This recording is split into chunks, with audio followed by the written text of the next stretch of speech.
Ologo yeduma bibwe wo Akoko Klinika Wabombo Zambangondose Ologo yeduma bibwe wo Akoko Klinika Wabombo Zambangondose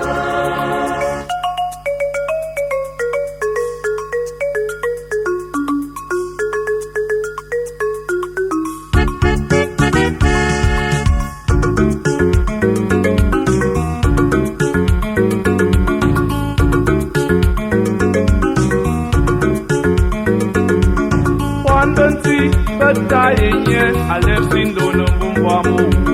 ombumita babubebe mbembutanyo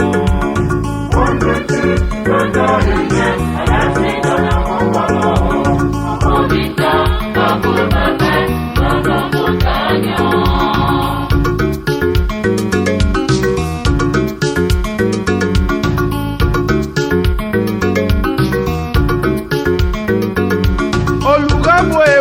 Atara amunga vevi mbangmantwe yanga nongyole ngule sisi abumene Maria abiala Bethlehem bakude mimbu bebeana Onweti Batayenye alefsindo no bumbamu ombumita babubebe mbembutanyo Krasne wakadi ya nebi tende minam yan fang Dituna bowo emomo Urbaduna larambwe Mayang maduna cooking Mangaduna wogno Onweti Batayenye alefsindo no bumbamu ombumita babubebe mbembutanyo Bitabi nasi iswab Nantone bitabi tibiti Ambumbo amuo anti Bone bi wogon fumfu sisim Bitongwe Christus unkologo Bifo le bugete o Bitongi dame grasi mban Biadawo atara Onweti Batayenye alefsindo no bumbamu ombumita babubebe mbembutanyo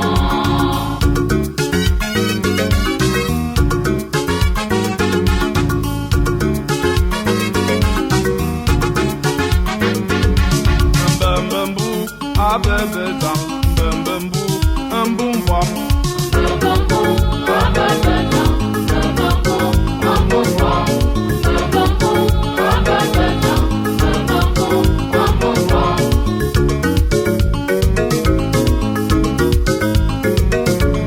Gare wo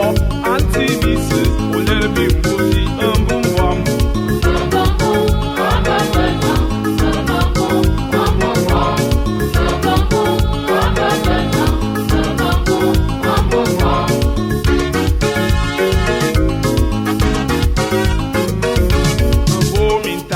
Mbuba gresi mbui larminam mbumwam